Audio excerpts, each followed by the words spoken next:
Praise the Lord. ஆண்டவர் இரட்சகருமாகிய இயேசு கிறிஸ்துவின் நாமத்தினாலே மறுபடியும் உங்களை வாழ்த்துகிறேன். இந்த நாளிலே தேவன் நம்மோடு பேச இருக்கிறார். கர்த்தருடைய பிள்ளைகள் ஆர்வமாக நீங்கள் கேட்டால் மட்டும் போதாது, நம்முடைய வாழ்க்கையில ஒரு மாற்றத்தை உருவாக்கும்படியாக இந்த வார்த்தைகள் தேவனால் உங்களுக்கு எனக்கும் சொல்லப்பட்டிருக்கிறது. ஆகையினாலே கவனமுடன் கேளுங்கள், வாழ்க்கையிலே ஒரு மாற்றத்தை கொண்டு வாருங்கள். இந்த நாளிலே நற்கிரியைகளுக்கான கனிகளிலே பொறுமையை குறித்து நாம் பார்க்க போகிறோம். பொறுமை. அப்ப இந்த பொறுமையை குறித்து வேதத்துல 1 பேதுரு 5ஆம் அதிகாரத்தில் 5, 6, 7 வசனங்களை தொடர்ந்து பார்க்கும்போது தெளிவாய் இருக்கிறது பொறுமை. இந்த பொறுமை என்னன்னா, முதலாவது நாம் பார்த்தோம், ஞானத்தினாலே இச்சை அடக்கமும் இச்சை அடக்கத்துக்கு கூடிய பொறுமை. அப்படின்னா என்ன அர்த்தம்? இந்த பொறுமைக்கும் இச்சை அடக்கத்திற்கும் லிங்க் இருக்கு. இச்சை அடக்கப்பட்டாலே ஒழிய பொறுமை கிரியை செய்ய முடியாது, பொறுமை வராது. அப்ப பொறுமை கர்த்தருடைய பிள்ளைகள். இந்த பொறுமையை குறித்து பலவித அர்த்தங்களை வேதத்தில் இருக்கிறது. பொறுமை என்பதை குறித்து ஆங்கிலத்துல பேஷன்ஸ் என்று சொல்லப்படுகிறது, இன்னொன்னு பர்சர்வரன்ஸ் என்று சொல்லப்படுகிறது. இதற்கு விடாமுயற்சி என்றும் ஒரு அர்த்தம் ஆங்கிலத்திலே இருக்கிறது. அப்ப கர்த்தருடைய பிள்ளைகள், இந்த பொறுமை என்பது ஸ்டெட்ஃபாஸ்ட்னஸ். அப்படி என்றால் என்ன அர்த்தம்? உறுதியாக நாம் வைத்திருக்கிற பர்பஸை பெற்றுக்கொள்ளுகிற வர பொறுமையாய் உறுதியாய் காத்திருக்கிறது தான் இந்த பொறுமையை குறித்து சொல்லுகிறது. கான்ஸ்டன்ட் எஃபெக்ட், விடாமுயற்சி செய்து கொண்டு பொறுமையாயிருக்கும். சதா காலங்கள் முயற்சி செய்யணும், ஆனா பொறுமையாயிருக்கும். ஊக்கத்தோடு முயற்சி செய்யணும், பட் பொறுமையாயிருக்கணும். பொறுமையோட விடாது முயற்சி செய்து பெற்றுக்கொள்ளணும். அப்ப இந்த பொறுமை என்பது ரொம்ப ரொம்ப ரொம்ப அவசியமானது. பேஷன்ஸ். கர்த்தருடைய பிள்ளை, பொறுமை இயேசு கிறிஸ்துவினுடைய பிரதான குணங்களில் ஒன்று. அவர் பொறுமையுள்ளவராய் இருந்தார். அடிக்கப்படுகிற ஆட்டுக்குட்டியை போல, மயிர் கத்தரிக்கப்படு கொண்டு போகிற ஆட்டுக்குட்டியை போல அவர் கல்வாரிக்கு போகும்போது பொறுமையா இருந்தார். அவருக்கு எதிராக பல காரியங்கள் யூதர்களால் செய்யப்படும் போது பொறுமையுள்ளவராய் அமைதியாய் இருந்தார். காரணம், பொறுமையுள்ளவனுடைய வாழ்க்கையில தான் தேவனுடைய அனாதி தீர்மானங்கள் நிறைவேறும். அவன் மூலமாய் தேவன் நிறைவேற்றுவார். பொறுமையா இருக்கணும். டென்ஷன் ஆகக்கூடாது. டென்ஷன் ஆகி எதை பேசுகிறதுனால நம்ம வாழ்க்கையில எதையுமே சாதிக்க முடியாது. We have to be very much patient. பொறுமையா இருக்கணும். என்னுடைய வாழ்க்கையில நான் சொல்ல வேண்டுமானால், கர்த்தர் இதிலே என்னை அதிகமாய் பழக்குவித்திருக்கிறார். பொறுமையா நான் இருப்பேன். சில சமயத்துல பேசவே மாட்டேன், நான் அமைதியா இருப்பேன். தமிழ்ல சொல்லுவாங்க, பொறுமை கடலினும் பெருசு, பொறுத்தார் பூமி ஆழ்வார். அப்ப பொறுமை என்பது ஒரு மனிதனுடைய வாழ்க்கையில வேணும். இயேசுவை குறித்து எவ்வளவோ தூஷணங்கள் சொல்லப்பட்டது. அவர் பொறுமையா இருந்தார். தன்னை ரட்சித்துக் கொள்ள திராணி இல்லாதவன் என்று யூதர்கள் அவரை பார்த்து சொன்னபோது அவர் பொறுமையுள்ளவராயிருந்தார். சிலுவை விட்டு இறங்கி வா என்று சொன்னபோது அவர் பொறுமையுள்ளவராயிருந்தார். பெயர் செபூலினாலே, பிசாசுகளின் தலைவன் பெயர் செபூலினாலே அவர் பிசாசுகளை துரத்துகிறான் என்று அவர்கள் அவரை குறித்து குற்றம் சாட்டின போது இயேசு பொறுமையுள்ளவராய் இருந்தார். கிறிஸ்துவின் அடிச்சுவடை பின்பற்றுகிற நீங்களும் நானும் பொறுமையுள்ளவர்களாய் இருக்க வேண்டும் என்ற நற்கிரியைகளுக்குரிய கனியை இங்கே பேதுரு தன்னுடைய நிருபத்தில் முக்கியமாக எழுதுகிறார். கர்த்தருடைய பிள்ளைகளே,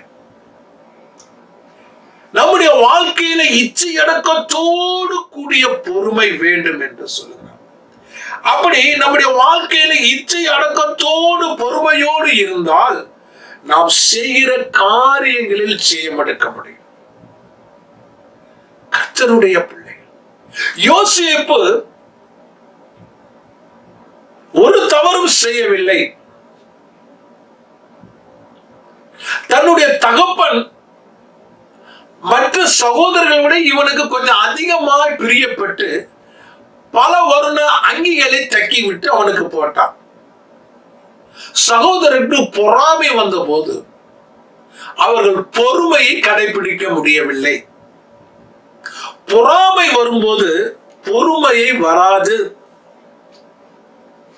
பொறுமை ஒருவனுக்குள்ள இருந்தால் பொறாமை வராது. ஆகையினாலே இவனுடைய காரியங்களை பார்க்கும்போது யோசேப்பை கொண்டு போய் அங்கே சகோதரர் அடித்து அவனை உள்ளே குழியில் போட்டார்கள். பொறுமையோடு இருந்தான். அவனை எடுத்து மீதியானியரிடத்தில் விற்ற போது பொறுமையாய் இருந்தான். போத்திபார் வீட்டிலே அவன் வேலை செய்த போது பொறுமையாய் இருந்தான். அவன் மனைவி அவனுக்கு எதிராய் வந்த போது பொறுமையோடு தப்பித்து ஓடி போனான். சிறைச்சாலையில் அடைக்கப்பட்ட போது பொறுமையாய் இருந்தான். தான் எதிர்பார்த்த பானபாத்திரக்காரன் தனக்கு சாதகமாய் இருப்பான் என்ற போது பொறுமையாய் இருந்தான். ஏமாற்றப்பட்ட போது. ஆனால் ஒரு நாள் வந்தது, அவருடைய பொறுமையை ஆண்டவர் கனப்படுத்தி அவனை பார்வோனுக்கு அடுத்த ஸ்தானத்தில் உயர்த்தினார். பொறுமை கடலினும் பெருசு. பொறுத்தார் பூமி ஆழ்வார் என்ற தமிழ் பழமொழி வேதத்துல யோசேப்பின் வாழ்க்கையில மிக மிக முக்கியமாயிருந்தது. பொறுமை. அவசரமே படுத்து எதையும் பேசிடக்கூடாது. கர்த்தருடைய பிள்ளைகள், இயேசுவின் பிள்ளைகள், இயேசுவினுடைய ஊழியக்காரர்கள் நாம் பொறுமையா இருக்க வேண்டும். ஊழியம் கர்த்தருடையது. பொறுமையா இருக்க வேண்டும். நம்முடைய வாழ்க்கை பரலோகத்துக்குரியது. பொறுமையா இருக்க வேண்டும். கர்த்தருடைய பிள்ளை. பிசாசு பொறுமையை கெடுப்பதற்கு முயற்சி செல்லும் போது நமக்குள்ளாக டென்ஷன் ஆகி மனம் பதறி பல வார்த்தைகளை பேசும்போது அந்த வார்த்தைகள் நமக்குள்ளாக பாவத்தை கொண்டு வரும். தேவனுடைய சமூகத்தில் இருக்கிற நாம், தேவனுடைய ஊழியத்தில் இருக்கிற நாம் மனம் பதறி பேசாதபடி பொறுமையாய் காத்திருக்க வேண்டும். கர்த்தருடைய பிள்ளைகள், ஆண்டவராகிய இயேசு கிறிஸ்துவை 40 நாள் உபவாசத்திற்கு பின்பாக பிசாசு சோதிக்கும் போது பொறுமையாக அவனை மேற்கொண்டார். தான் தேவகுமாரன் என்பதையோ, நான் பிதா குமாரன் பரிசுத்த ஆவியின் திரியேக தெய்வத்தில் ஒருவர் என்பதையோ அவர் வெளி காட்டாதபடி அவர் வசனத்தின் மூலமாக பொறுமையாக அவனை மேற்கொண்டார். கடைசியில் அப்பாலே போ சாத்தான் என்று சொன்ன போது அவன் அவரை விட்டு விலகி போனான். பொறுமை. கர்த்தருடைய பிள்ளைகள், வேதத்துல பொறுமையை குறித்து ஒரு சின்ன கிரீச்சர் உண்டு. அதுக்குதான் பேரு எறும்பு. எறும்பு. இதை குறித்து வேதத்துல நீதிமொழிகள் புஸ்தகத்துல 30வது அதிகாரம் 25வது வசனத்துல தெளிவாய் எழுதப்பட்டிருக்கிறது. அற்பமான ஜந்துவாயிருந்தும் கோடை காலத்திலே தங்கள் ஆகாரத்தை சம்பாதிக்கிற எறும்பும். நல்லா கவனிங்க. அற்பமான ஜந்து. மனுஷ காலை வச்சா காலு கீழே நூற்றுக்கணக்கான எறும்புகள் நசுங்கி சாகக்கூடிய ஒரு சின்ன அற்பமான ஜந்து. சில சமயத்துல எறும்பு போவது நம்ம கண்களுக்கே தெரியாது.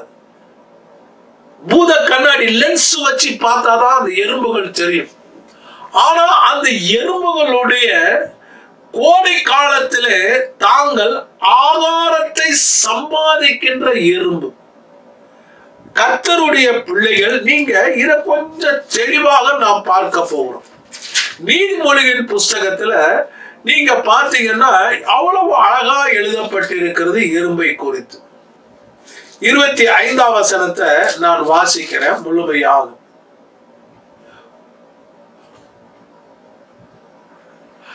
அற்பமான ஜந்துவா இருந்தும் கோடை காலத்திலே தங்கள் ஆகாரத்தை சம்பாதிக்கிற எறும்பும். நல்ல கவனி. The ant, NKJ the ant are a people not strong, but yet they prepare their food for in the summer. என்ன இவள போட்டிருக்கு?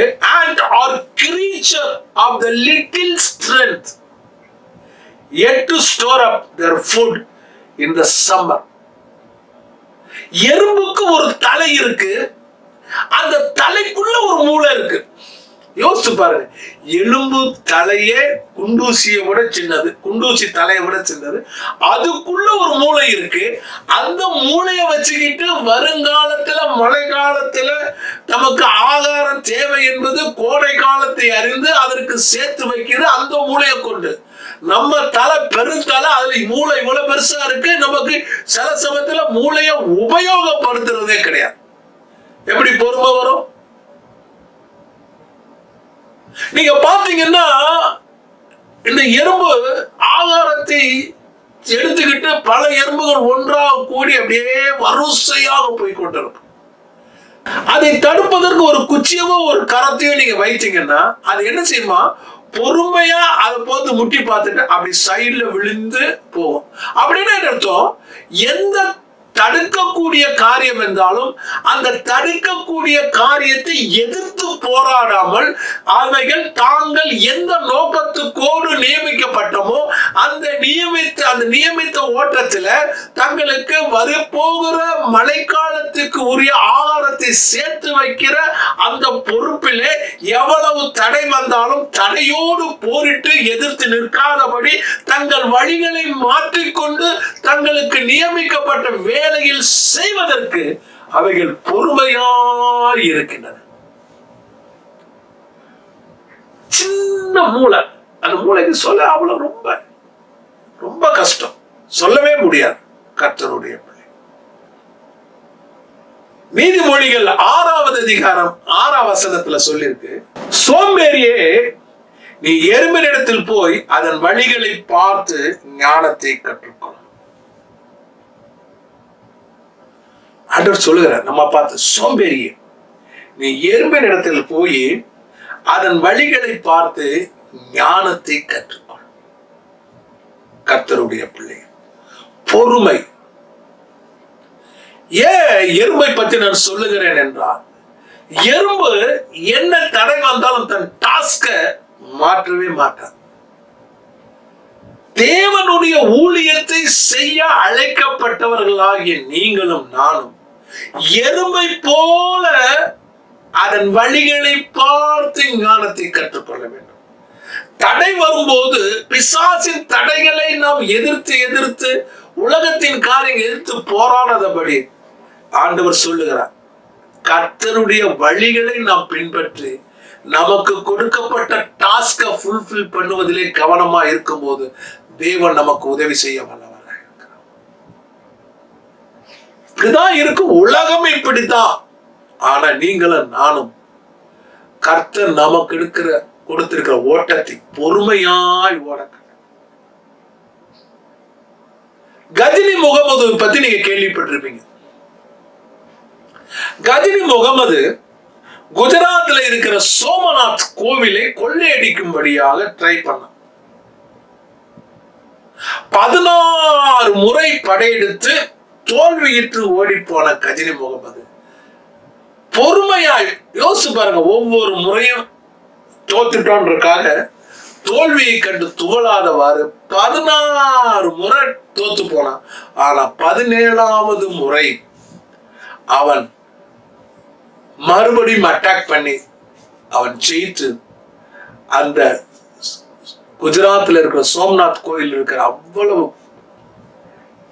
சொத்துக்களை கஜானாவை காலி பண்ணி கொள்ளையடித்து பாருங்க. முதல் தோல்வியிலேயே அவன் பொறுமை இழந்திருந்தா ஜெயம் கொண்டிருக்க முடியாது. கர்த்தருடைய பிள்ளை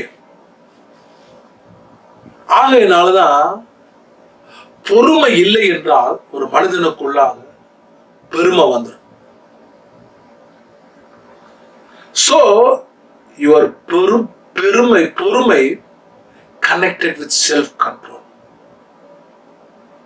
நம்முடைய வாழ்க்கையில பெருமை பெருகாதபடி பொறுமை பெருகும்படியாக நம்மை காத்துக்கொள்ள வேண்டும். வேதத்திலிருந்து ஒரு மனிதனை குறித்து பார்க்க போகிறோம். அவன் பேர் யோபு. யோபுவை குறித்து உங்களுக்கு தெரியும். யோபு தன்னுடைய வாழ்க்கையில ரொம்ப பொறுமையா இருந்தவர். பிசாசு தேவனிடத்தில் அனுமதி பெற்று சரீரத்தில் அழுகத்தக்கதாக பருக்களினாலே அவன் வாதித்த போது உடைந்து போன சட்டி இருக்கிறது அந்த பாத்திரத்தினுடைய அந்த ஓடை எடுத்து சுரண்டிக்கிட்டு இருக்கும் போது அவன் மனைவி சொன்னான், இன்னுமாய் நீர் இருக்கிறேன், தேவனை தூசித்து ஜீவனை விடும்போது பொறுமையோடு சிரித்து பைத்தியக்காரி, நன்மையை அனுபவிக்கிற நாம் தீமையை அனுபவிக்க கூடாதோ என்று சொன்னார். பொறுமை. கர்த்தருடைய பிள்ளைகள் பொறுமைக்கு என்ன கிடைச்சி தெரியுமா? கடைசி நாட்களில் கடைசி வசனத்துல நீங்க வாசித்தீங்கன்னா தேவன் அவரை இரட்டத்தனையாய் ஆசீர்வதித்தார். ஜீவனை விடும் என்று சொன்ன அதே மனைவின் மூலமாக குமாரரின் குமாரத்தையும் இழுந்து போன ஆடு ஒட்டங்கள் எல்லாத்தையும் இரட்டத்தனையாய் தேவன் கொடுத்து அவரை ஆசீர்வதித்தார். பொறுமை ஒரு பெரிய உதாரணம் யோபு. யாக்கோபு நிருபத்தில் 5வது அதிகாரத்தில் 11வது வசனத்தில் இப்படியாக யாக்கோபு ஜேம்ஸ் எழுதுகிறார், இதோ பொறுமையா இருக்கிறவர்களை பாக்கியவான்கள் என்கிறோமே. நல்லா கவனிங்க. இதோ பொறுமையா இருக்கிறவர்களை பாக்கியவான்கள் என்கிறோமே, யோபின் பொறுமையை குறித்து கேள்விப்பட்டிருப்பீர்கள். பாருங்க என்ன அழகா எழுதுறாரு. யோபுவின் பொறுமையை குறித்து நீங்கள் கேள்விப்பட்டிருப்பீர்கள், கர்த்தருடைய செயலின் முடிவையும் அவனுடைய வாழ்க்கையிலே கண்டிருப்பீர்கள். கர்த்தர் மிகுந்த உருக்கமும் இரக்கம் உள்ளவராயிருக்க. எவ்வளவுக்கு எவ்வளவு யோபு பொறுமையாய் இருந்தாரோ கர்த்தருடைய செயலின் முடிவும் அவ்வளவு அற்புதமாய் இருந்தது. அவருடைய வாழ்க்கையில் பொறுமையா இருக்கணும். காலம் வரும்போது தேவன் உயர்த்து வருகிற வரை பொறுமையா இருக்கணும். கர்த்தருடைய பிள்ளை இந்த நாட்கள்ல பொறுமை என்பது இல்லாமல் போய்விட்டது. இந்த யுகத்துல எதையுமே அன்றே அனுபவிக்க வேண்டும். இன்னைக்கு ஜோமனா உடனே நடக்கணும், ஆண்டவர் உடனே செய்யக்கூடியவர் தான், இல்லை என்றால் இல்லை என்று சொல்லவில்லை. ஆனால் சில சமயங்களிலே பல சமயங்களில் தேவன் தன்னுடைய நேரத்திற்கு காத்திருக்கும் போது நாம் அமைதியாக பொறுமையோடு கடைபிடிக்கும் போது யோபுவை போல இரட்டத்தினையாய் ஆசீர்வாதத்தை பெற்றுக்கொள்ள முடியும். பொறுமை ஒரு கிறிஸ்தவனுடைய வாழ்க்கையில ரொம்ப அதிகமா இருக்கு. யாக்கோபு 5ஆம் அதிகாரம் 8ஆம் வசனத்துல நீங்களும் யோபுவை போல நீடிய பொறுமையோடு இருந்து உங்கள் இருதயங்களை ஸ்திரப்படுத்துங்கள், கர்த்தரின் வருகை சமீபமா இருக்கிறது. கர்த்தருடைய வருகை சமீபமா இருக்கிறதுனாலே நீங்களும் நீடிய பொறுமையோடு இருந்து உங்கள் இருதயங்களை ஸ்திரப்படுத்தும்படியாக தேவன் சொல்லுகிறார்.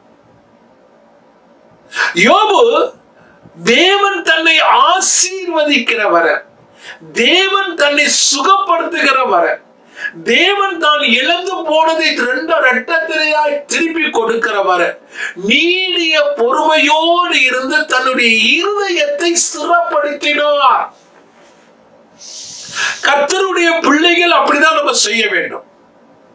நாம் பொறுமையோடு இருந்து யோபுவை போல பிரச்சனைகள், பாடுகள், போராட்டங்கள், நிந்தனைகள், வியாதிகள், வேதனைகள் இவைகள் வரும்போது பொறுமையோடு இருந்து நம்முடைய இருதயத்தை ஸ்திரப்படுத்தி கர்த்தர் நமக்கு நன்மை செய்யும் வரை காத்திருக்க வேண்டும். கர்த்தருடைய வருகை சமீபமா இருக்கிறது. கர்த்தருடைய ஆசீர்வாதம் சமீபமா இருக்கிறது. கர்த்தருடைய சுகம் சமீபமா இருக்கிறது. கர்த்தருடைய பலன் சமீபமா இருக்கிறது. கர்த்தருடைய போஷிப்பு சமீபமா இருக்கிறது. கர்த்தருடைய பிள்ளைகள் கவனமாய் வாழ கற்றுக்கொள்ள வேண்டும். யோபுவை போல இன்னும் ஒரு தேவ மனுஷனை குறித்து சொல்ல விரும்புகிறேன். மோசே. மோசேக்கும் பொறுமைக்கும் ஆரம்பத்துல சம்பந்தமே இல்லை. ஆனால் 40 வருட வனாந்தர வாழ்க்கைக்கு பின்பாக வேதம் சொல்லுகிறது, மோசே மிகுந்த நீடிய சாந்தம் உள்ளவனும் பொறுமை உள்ளவனா மாறினான். ஆண்டவர் சில சமயத்தில் இந்த பொறுமைக்காக நம்மை வனாந்தர வாழ்க்கையை அனுமதிப்பார். வனாந்தரத்துல கொண்டு போய் புரட்டி எடுத்துருவார். பொறுமையை பொறுமை இன்னைக்கு இல்ல. டென்ஷன் ஆயிட்டா என்ன பேசுறதுன்னே தெரியாது. கர்த்தருடைய பிள்ளைகள் பொறுமைக்கு ஊழியக்காரனுக்கு சம்மதமே. யாராவது எதையாவது சொல்லிட்டா போதும், பதிலுக்கு அட்டாக் பண்றதுல இருப்போம். நம்மள சொல்லுவான், நீ எதையாச்சும் சொல்லிட்டு போடா, திட்ட திட்ட நான் திண்டுக்கல், நீ வைய நான் வைரக்கல்ன்ற மாதிரி. அவன் அப்படி இருக்கிறாங்க. நம்ம உலக பிரகாரமா இருக்கிறான், அமைதியை கடைபிடிக்கிறான், பொறுமையா இருக்கிறான். பொறுமை கடலின் பரிசுன்றான், பொறுமையுள்ளவன் பூமியை ஆழ்வார் என்று சொல்றான். வேதத்தில் அநேக உதாரணங்கள் இருக்கு. ஆனா நமக்கு பொறுமை இல்லை. யாராச்சும் ஒருத்தங்க எதையாச்சும் சொல்லிட்டா, நம்ம ஊழியத்தை குறித்து சொல்லிட்டா, நம்ம பிரசங்கத்தை குறித்து கொஞ்சம் குறை சொல்லிட்டா, நம்முடைய பாடுகள் குறித்து நம்ம பாடங்கள் எழுதும் போது அதை குறித்து குறை சொல்லிட்டா, நம்முடைய ஊழிய சபையை குறித்து குறை சொல்லிட்டா, நம்முடைய தனிப்பட்ட வாழ்க்கையை குறித்து குறை சொல்லிட்டா, நமக்கு உடனே டென்ஷன் ஆகி என்ன பேசுறோம்னு தெரியாம பேசுறோம். நோ, இவைகள் நாம் பொறுமை இழக்கும் போது, நாம் பேசும்போது பிசாசு நம்ம தலையில கொண்டு வந்து மூளையில பொறுமையை எடுத்துட்டு பெருமையை வச்சிருவான். புரைடு வந்துடும். ஆண்டவர் பெருமை உள்ளவனுக்கு எதிர்த்து நிற்கிறார், தாழ்மை உள்ளவனுக்கோ கிருபை அளிக்கிறார். காரணம் என்ன? தாழ்மை உள்ளவனிடத்துல பொறுமை இருக்கிறது. மேட்டிமையானவனிடத்துல பெருமை இருக்கிறது. நீங்களும் நானும் மேட்டிமையானவர்கள் அல்ல. கர்த்தருக்கு முன்பாக, ஊழியத்துக்கு முன்பாக, வசனத்துக்கு முன்பாக நாம் தாழ்மையா இருக்கிறதுனால நமக்கு பெருமை அல்ல, பொறுமை வருகிறது. கர்த்தர் சொல்லுகிறார், ஆண்டவருடைய பிள்ளைகளை தேவனுடைய கட்டளைகளை நிறைவேற்ற நீடிய பொறுமையோடு விடாமுயற்சி கொண்ட ஒரு தேவ மனுஷனிலே மோசே முக்கியமான பிரபலமானவர். அவர் மேற்கொண்ட காரியத்தை நீங்க கவனிச்சு பார்க்கணும். ஆண்டவர் அவரிடத்துல ஒரு வேலையை கொடுக்கிறார், ஒரு ஊழியத்தை கொடுக்கிறார், ஒரு டாஸ்கை கொடுக்கிறார். என்ன டாஸ்க்? என்னுடைய ஜனங்களை பார்வோன் அடிமைத்தனத்தின் வீடாகிய எகிப்திலிருந்து விடுதலை பண்ணி அவர்களை நான் வாக்குத்தத்தம் பண்ணப்பட்ட கானானுக்கு கொண்டு செல்லு அப்படின்னு ஆண்டவர் சொன்னார். இவர் வராரு, தேவனுடைய கோலாய், தன்னுடைய கோலாகிய தேவனுடைய கோலை எடுத்துக்கொண்டு வருகிறார். கூட அவனுக்கு மீரியாம் சப்போர்ட் பண்றாங்க. அவன் சகோதரன் ஆரோன் அவனுக்கு வாயா இருக்கிறான். இவங்க போறான், போய் அவர்களை பிரிக்கும்படியாக முயற்சி பண்ணுகிறான். பிரிச்சு எடுத்து கொண்டு வந்து கானானுக்கு கொண்டு செல்லுகிற ஒரே டாஸ்க் தான் அவருடைய வேலை. நல்ல கவனிங்க, நல்ல கவனிங்க தயவு செய்து. அப்ப இங்க போகும்போது ஆண்டவர் உடனே பார்வோனை அனுமதிக்கல. பார்வோன் இருதயத்தை கடினப்படுத்துகிறார். எவ்வளவுக்கு எவ்வளவு பார்வோன் இருதயம் கடினப்படுகிறதோ அந்த அளவுக்கு மோசேயினுடைய இருதயம் பொறுமையிலே பெருகுகிறது. நல்ல கவனிங்க. பார்வோன் இருதயம் கடினப்படும் போது மோசேயின் இருதயம் பொறுமையினாலே பெருகிறது. கர்த்தருடைய பிள்ளை, இன்னைக்கு உலகத்தின் காரியங்கள் நம்மை முன்னேற விடாமல் கடினப்படுத்தும் போது, ஊழியத்தில் தடை வரும்போது, ஊழியத்தில் அதிகம் செல்ல முடியாத போது, தேவனுடைய ஜனங்களை பிரித்தெடுக்க முடியாத போது, ஊழியத்திற்கு சரியான பலன் கிடைக்காத போது, பிசாசு தன்னுடைய ஆட்களுடைய இருதயத்தை கடினப்படுத்தும் போது, இங்கே நமக்கு பொறுமை அவசியமா இருக்கிறது. தேவன் ஏற்ற நேரத்திலே காரியம் செய்கிறவர் தேவனுடைய நேரத்திற்காய் பொறுமையோடு காத்திருக்க வேண்டும் என்று வேதம் சொல்லுகிறது. கர்த்தருடைய 10 விதமான வாதைகளை கொண்டு வந்து பொறுமையோடு விடாமுயற்சி பண்ணி தேவ ஜனங்களை பார்வோன் கையில் இருந்து விடுவித்து சபையை புறப்பட பண்ணினார் மோசே. முதல் ஒரு வாதையை கொண்டு வரும்போது உடனே ஓகேன்னுவா, திரும்ப போகும்போது கடினப்பட்டது, திரும்ப வருவார், ஆண்டவரத்துல கேட்பார். இப்படி ஒவ்வொரு வாதைகள். முதலாவது கோல் சர்ப்பமாய் மாறினது. யாத்ராகம புஸ்தகம் 7வது அதிகாரம் 10 - 12 வரை வாசிக்கிறோம். இருதயம் கடினப்பட்டது, பார்வோன் அனுமதி கொடுக்கவில்லை. இரண்டாவது, தண்ணீரை ரத்தமாக மாற்றினார். யாத்ராகம் 7வது அதிகாரம் 20 - 22 வரை. திரும்பவும் கடினப்பட்டது. பொறுமையோடு இருந்த நம்மளா இருந்தா அந்த கையில கோல் இருக்குன்னு சொல்லிட்டு இஷ்டப்படி செஞ்சிருப்போம். ஆனா தேவனிடத்தில் காத்திருந்தார், பொறுமையோடு இருந்தார். தவளைகளை வரப்பண்ணின போது யாத்ராக புஸ்தகம் 8வது அதிகாரம் 6ஆம் வசனம் 7ஆம் வசனம். கர்த்தருடைய பிள்ளை, திரும்பவும் கடினப்பட்டது. நான்காவது, புழுதியின் மூலம் பேன்கள் உருவான போது யாத்ராகம் 8ஆம் அதிகாரம் 16 - 19 வரை. படித்து பாருங்க, ஏன் சொல்ல படித்து பாருங்க. வண்டுகளை வரவிட்ட போது யாத்ராகம் 8ஆம் அதிகாரம் 24வது வரை. மகா கொடிய நோய் யாத்ராக புஸ்தகம் 9வது அதிகாரம் 3 - 7 வரை. எரிபந்தமான கொப்பளங்களை உருவாக்கின போது 9வது அதிகாரம் யாத்ராக புஸ்தகம் 10 - 11. கல்மலைகளை கொண்டு வந்தார் மோசே. யாத்ராகம் 9வது அதிகாரம் 23 - 26 வரை. வெட்டுக்கிளிகளை புறப்பட பண்ணினார். யாத்ராகம் புஸ்தகம் 10வது அதிகாரம் 13 - 15 வரை. கடைசியில தலைச்சான் பிள்ளைகளின் சாவு யாத்ராகம் 12வது அதிகாரம் 29 - 31 வரை. இப்படி 10 வித வாதைகளை கொடுத்து அவன் கடைசியில் அவர்களை விடுவிக்கிற வர பொறுமையோடு இருந்தான். அப்படி விட்டானா? இவர் ஜனங்களை கொண்டு வந்த போது அங்கே சிவந்த சமுத்திரத்திலே அவங்க வந்த போது அங்க காத்திருந்தார்கள். பின்னாடி பார்த்தா பார்வோன் திரும்பவும் துரத்தி கொண்டு வந்தான். தேவ ஜனங்களை அழிக்கும்படியாக தன் படைகளோடு துரத்தி கொண்டு வந்தபோது பொறுமையோடு கடைபிடித்தார். ஜனங்கள் முறுமுறுத்தார்கள். ஜனங்கள் தேவனுக்கு எதிராக, மோசேக்கு எதிராக போராடி முறுமுறுத்து எவ்வளவோ வார்த்தைகள் சொன்ன போது, இவர்களை இத்தனை கஷ்டப்பட்டு அழைத்து வந்தேனே என்று சொல்லி அவன் முறுமுறுக்காதபடி தேவனுடைய சமூகத்துல அவன் சொன்ன போது தேவன் சொன்னதை நிறைவேற்றி சிவந்த சமுத்திரத்தை அவன் பிளந்து விட்டான். பொறுமையினுடைய ஒரு சக்சஸ பார்க்கணும் கர்த்தருடைய பிள்ளை. ஆனால் இந்த மோசே இதே ஜனங்கள் அவனை கோபப்படுத்தின போது, ஆண்டவர் பேசு என்ற போது அடித்த போது தண்ணீர் வந்தது 2ஆம் முறையாக. ஆனால் ஆண்டவர் அவன் கோபப்பட்டு பொறுமை இழந்ததினாலே ஆண்டவர் வாக்குத்தத்தம் பண்ணப்பட்ட கானானுக்குள் அவனை பிரவேசிக்க ஆண்டவர் அனுமதிக்கல. நல்லா கவனிங்க. பொறுமை இழந்தால் வேதம் சொல்லுகிறபடி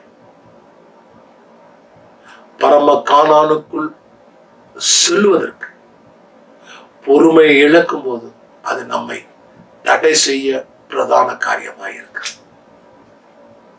கவனமா இருக்கணும். பொறுமையே இன்னைக்கு இல்லாம இருக்கு. பல காரியங்கள் ஏதாவது யாராவது சொல்லிட்டா உடனே நம்ம டென்ஷன் ஆகி பேசுறோம். நோ, கர்த்தருக்கு தெரியும், கர்த்தர் பார்த்துக் கொள்வார். தேவனுக்கு தெரியும், தேவன் பார்த்துக் கொள்வார். ஆவியானவருக்கு தெரியும், ஆவியானவர் பார்த்துக் கொள்ளும். அமைதியா இருக்கிறது இல்ல, டென்ஷன்ல எதையாவது பேசுறது, மனம் பாதிரி வள வள வளவலன்னு பேசுறது, கோபத்துல பேசுறது. கோபம் வந்த மூக்கை பிசைய பண்ணும், மூக்கில் இருந்து ரத்தம் வரும், பாவத்தை பிறப்பிக்கும் என்று நீதிமொழிகள்ல வாசிக்கிறோம். கவனமா இருக்கும். இன்னும் ஒரு மனுஷனை நான் சொல்ல விரும்புகிறேன். யாக்கோபு. பழைய ஏற்பாட்டில் வாசிக்கிறேன். யாக்கோபு ஆதியாகம புஸ்தகம் 32வது அதிகாரம்.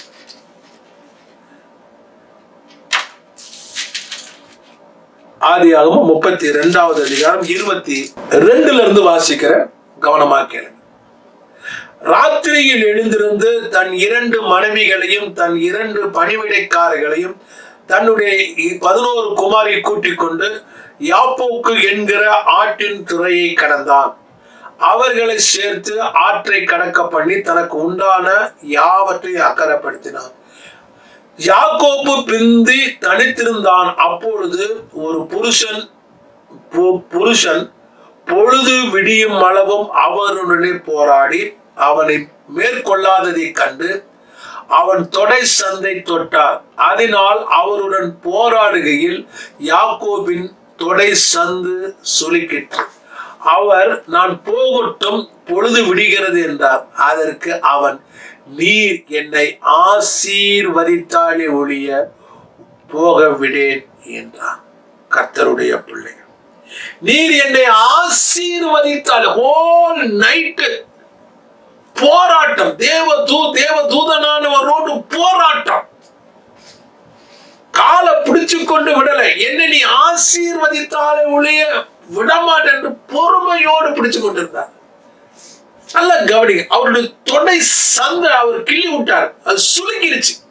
உங்களுக்கு தெரியுமா, தொடை சந்தை நரம்பு சுளுக்குச்சுன்னா எவ்வளவு கஷ்டம், பயங்கர வலி, தாங்கவே உயிர் போகிற வலி. ஆனாலும் அவர் தன்னுடைய கரத்தை விடாதவாறு வலியை பொறுத்து கொண்டு தேவனிடத்தில் இருந்து ஆசீர்வாதத்தை பெற்றுக்கொள்ள போராடுகிற மனுஷனாக. இதுல என்ன அர்த்தம்? பொறுமையோடு போராடினார், தேவன் அவனை ஆசீர்வதித்தார். அவர் சொன்னாரு, உன் பெயர் என்ன என்று கேட்டபோது யாக்கோபு என்று சொன்னான்.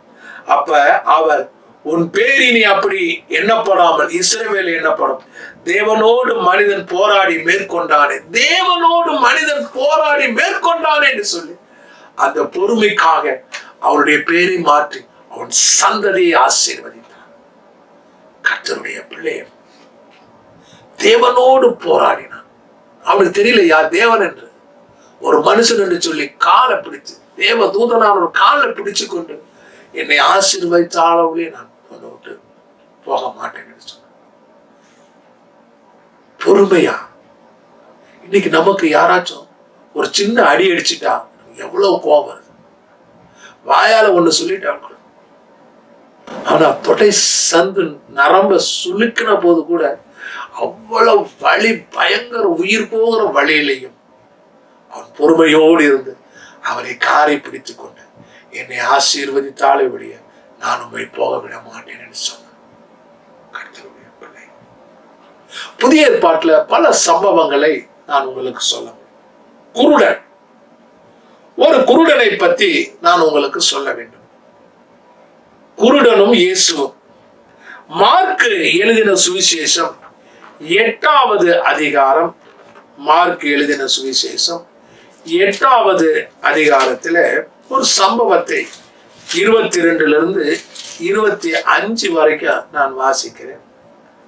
மார்க் 8வது 22. பின்பு அவர் பெசாய்தா ஊருக்கு வந்தார். அப்பொழுது ஒரு குருடனை அவனிடத்தில் கொண்டு வந்தார்கள்.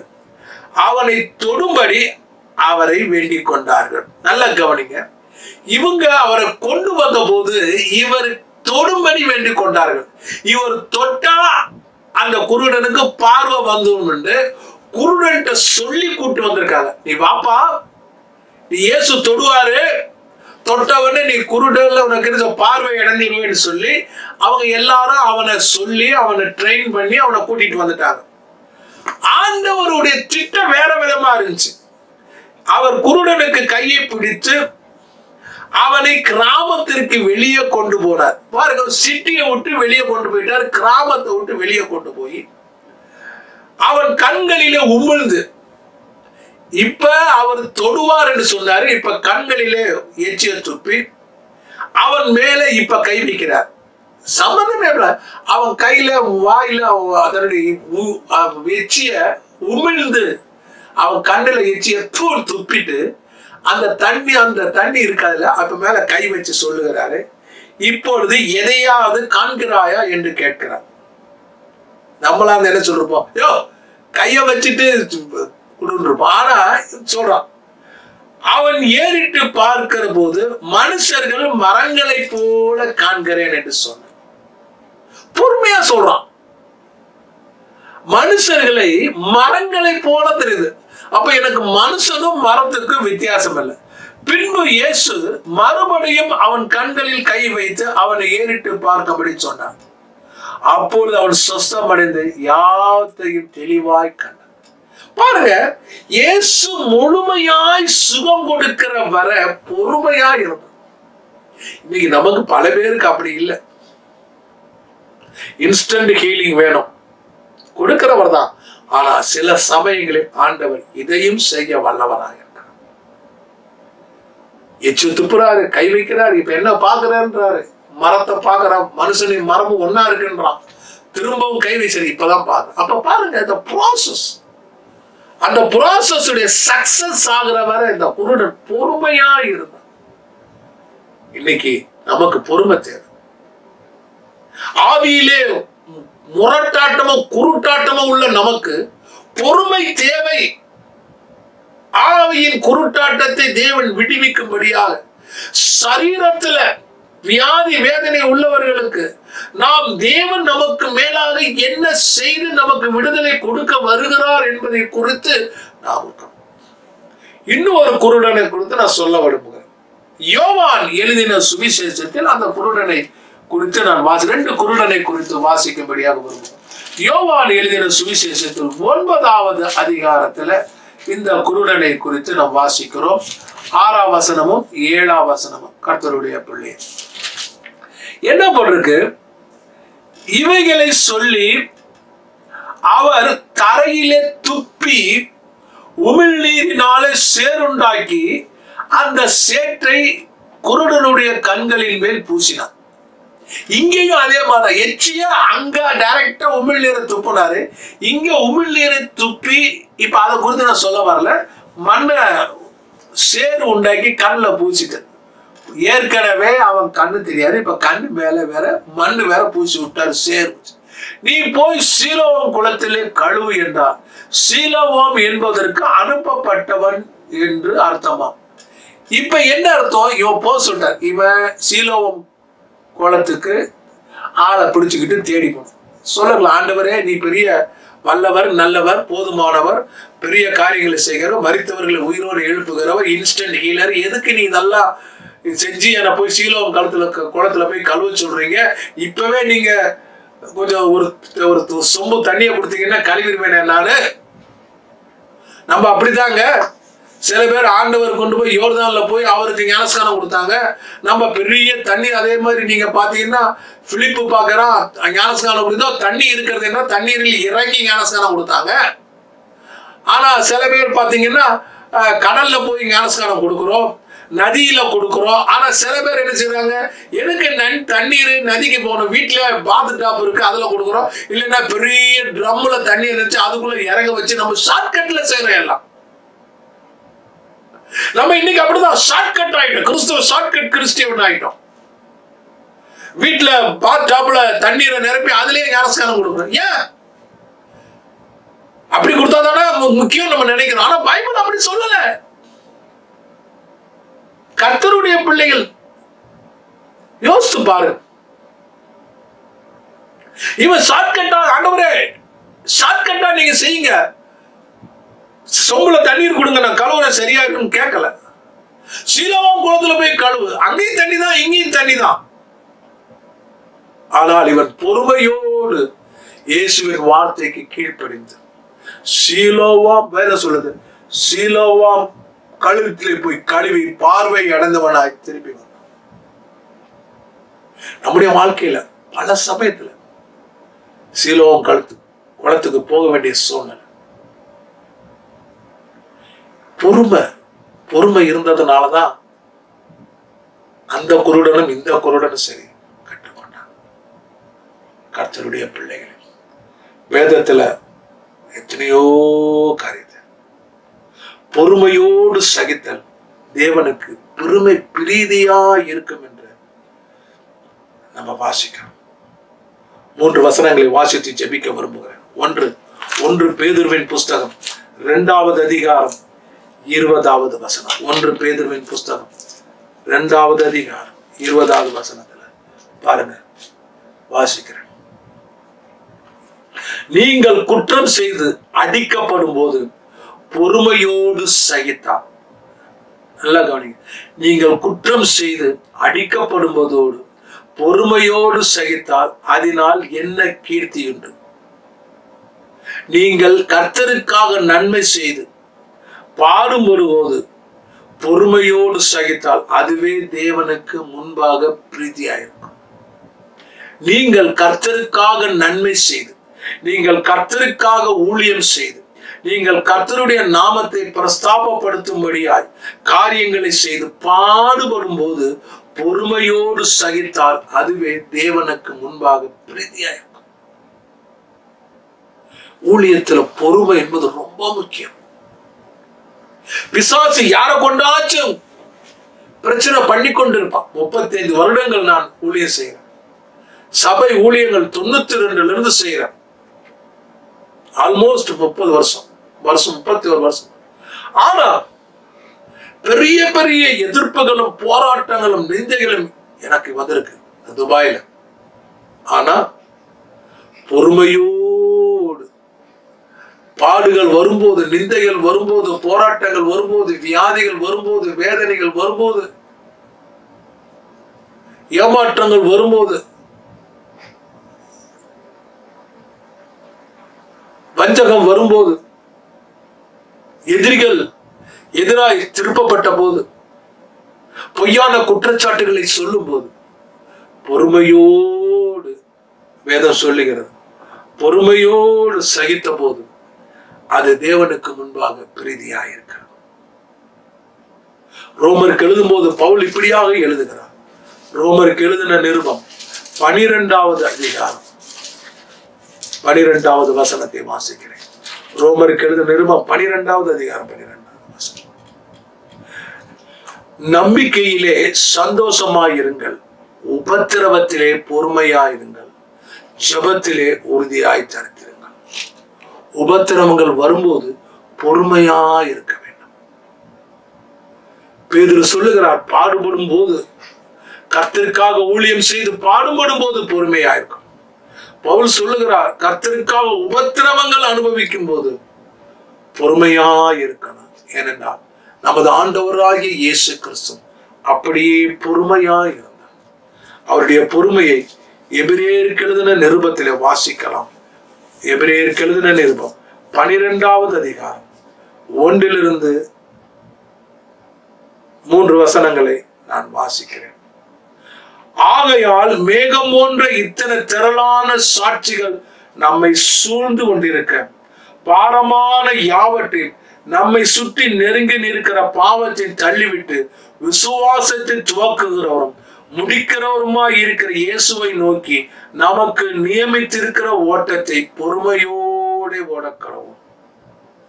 நல்லா கவனிங்க, விசுவாசத்தை துவக்குகிறவரும் முடிக்கிறவருமாய் இருக்கிற இயேசுவை நோக்கி நமக்கு நியமித்திருக்கிற